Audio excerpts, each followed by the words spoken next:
Organización México Evalúa analizó la gestión financiera de la administración de Andrés Manuel López Obrador y realizó un trabajo titulado Lecciones del sexenio, desafíos fiscales para Sheinbaum, la herencia de AMLO.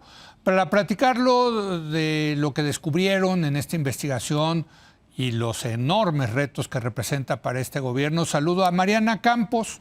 Ella es precisamente la directora general de México Evalúa. Mariana, ¿cómo estás? Muy buenas noches. ¿Qué tal, Leo? Muy buenas noches. Me da mucho gusto estar aquí. Oye, pues dramático, ¿no? No sé qué adjetivo ponerle a esta herencia que le deja López Obrador a Sheinbaum en materia de finanzas públicas. ¿Tú qué nos dirías? Pues sí, creo que la deja al borde del abismo, sí, con un déficit muy alto en 2024, que ella pues en su primer presupuesto tiene que empezar a controlar.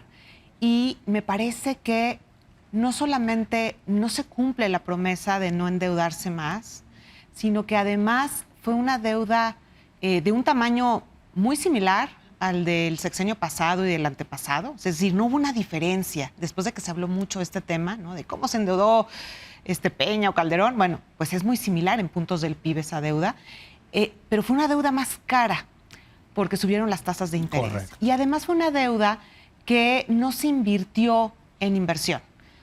43 centavos más o menos de esta deuda se fue a gasto corriente. Que por cierto, eso es ilegal.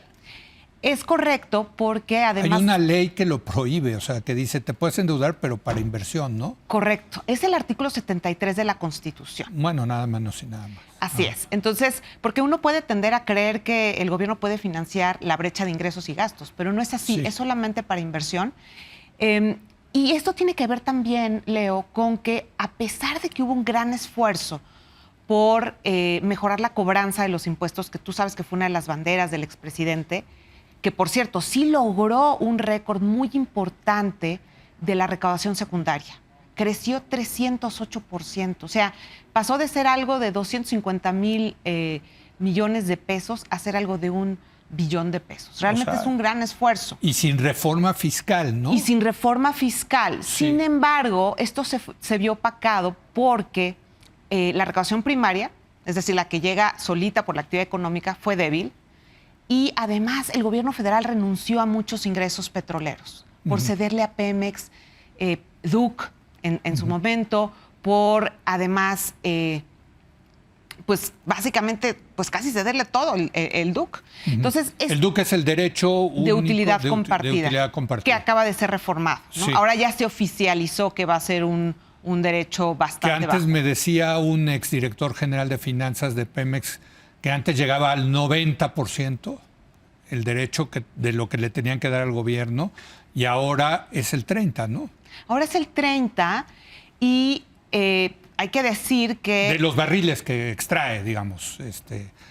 Y es un porcentaje muy bajo, 30% en mi opinión, sobre todo si lo comparamos con otras estatales. Sí. Por ejemplo, la empresa Equinor de Noruega paga un DUC de entre 50 y el 60%. Entonces, sí, ojo, porque se está defendiendo mucho el haberle perdonado DUC a Pemex, que porque es muy alto. Yo creo que eso es algo discutible. Okay. Pero entonces, este perdón del DUC...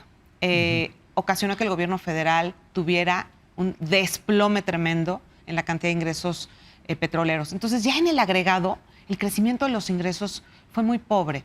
Y hubo además un impulso importante en el nuevo sistema de pensiones para personas que están en la informalidad, las pensiones del bienestar, que por primera vez en la historia, Leo, crecieron más que lo que crecieron los ingresos del gobierno federal. O sea, siempre habían crecido en términos absolutos más los ingresos que las pensiones, que tú sabes que sí, simplemente las del régimen del 73 ya venían presionando.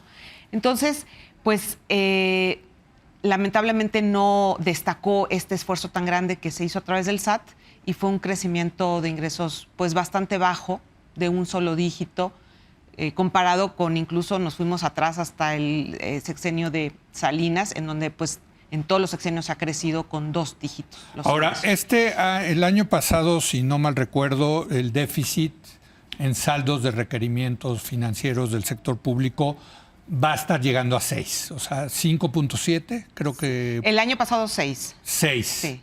Esto lleva la deuda total de México a más de 50 puntos del PIB. Sí, la deuda neta, de hecho, porque la bruta va a 53. 53. Y ya la neta, Sí. 51.4. Exacto, del PIB.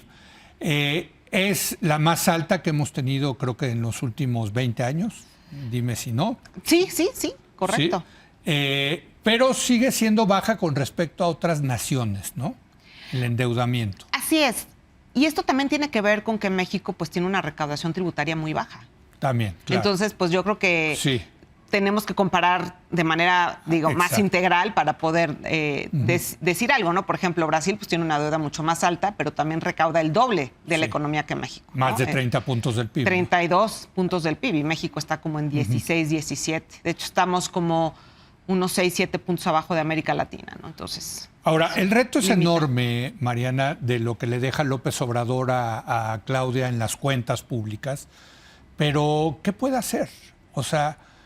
No veo que estén haciendo lo que tengan que hacer, que es empezar por Pemex, por ejemplo. Yo creo que justo es lo que tenían que empezar por Pemex, porque fíjate que casi 3.7 billones de pesos invertimos en Pemex y las empresas del Estado, pero en ayudas, en subsidios. 3.7 billones. Más contando el subsidio de las gasolinas también. Sí. Entonces es una manera de utilizar el dinero no efectiva, Leo. Sí. Eso se nos fue en perdonar DUC, eso se nos fue en estímulos a las gasolinas, eso se nos fue a los subsidios de CFE, en transferencias a Pemex.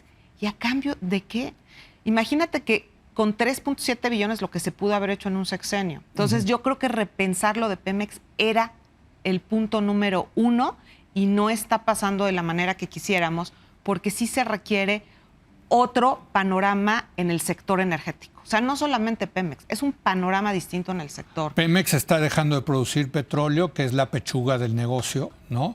Pemex reportó pérdidas de más de 600 mil millones de pesos el año pasado. Pemex es un desastre, Mariana. Es un desastre, pero es nuestro. Y le podría... Es nacional, es nuestro Y justo lo que orgullo. queremos decir en el estudio, que no necesariamente, porque ahora de 5,000 pesos que recibía el gobierno federal per cápita en ingresos petroleros de Pemex, al cierre del sexenio fueron 208 pesos.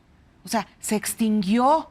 Eso de que es nuestro, yo creo que con este dato vemos que no es. A ver, vuélvelo a dar, porque está bueno este Sí, dato. son alrededor de 5,000 pesos per cápita lo que el gobierno federal estaba recibiendo. ¿Cuándo? Al cierre de 2018. O con Peña, digamos. Sí. Por cada mexicano, Pemex nos dejaba per cápita, no es que nos lo repartieran, claro que no, pero digamos, per cápita generaba un ingreso de 5,000 pesos para cada mexicano. Sí. ¿Y ahora? Ahora 208 pesos. Es una empresa que sigue reportando pérdidas. Es un hecho que sí bajaron ciertos pasivos, pero finalmente no hemos cambiado, o sea, no le hemos dado la vuelta al problema de la rentabilidad de la empresa y al patrimonio negativo. Entonces, yo creo que ahí tenemos un foco muy rojo y esto le quita todo el margen de maniobra para que la presidenta, ante el tsunami económico que se nos puede venir encima con la situación que estamos teniendo con los aranceles y el TEMEC, pues sin margen de maniobra para la política fiscal. ¿Pero qué debería de hacer? Además, o sea, ¿qué otros focos rojos ves aparte de Pemex? La obra pública. No podemos seguir teniendo agendas de infraestructura improvisadas, Leo. Necesitamos generar las funciones, los procesos en el Estado mexicano para tener planeación de mediano y largo plazo de los megaproyectos. Terminan teniendo un sobrecosto tremendo y en todas las administraciones, porque es un problema estructural del Estado mexicano que hay que cambiar, porque también es una manera de malgastar los recursos y además de permitir corrupción. Entonces, eso tiene que cambiar. Se requiere planeación de infraestructura, se requiere tener un plan de infraestructura de mediano y largo plazo. Y de corto plazo, pues necesitamos atenuar la reforma judicial. Perdón que vuelva la burra a lo, ¿cómo dicen el dicho? Sí.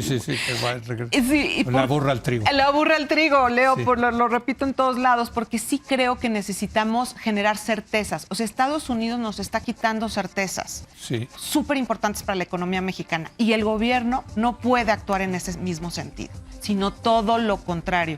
Y esa reforma yo creo que ya vimos ahorita en los primeros indicadores económicos que pues generó una debilidad. Por cierto, va a costar 7,000 millones de pesos. Imagínate. ¿No? El estudio de México Evalúa se encuentra en su sitio, ¿verdad? En nuestro sitio, en nuestro micrositio llamado Los Números de Erario. Exacto, y que además hay que decirlo con unas gráficas extraordinarias. La verdad los felicito porque Gracias. Yo los utilizo mucho, ¿no? O sea, se ve un esfuerzo interesante de hacerlo comunicativamente, visualmente, para que lo entiendan las audiencias. Gracias. Gracias a ti, Mariana. Leo. Y vamos a una breve pausa. Vamos a hablar de un nuevo documental sobre Devani. ¿Se acuerda de Devani, este caso allá en Monterrey? Pues salió un nuevo documental, vamos a hablar sobre él. Regresamos.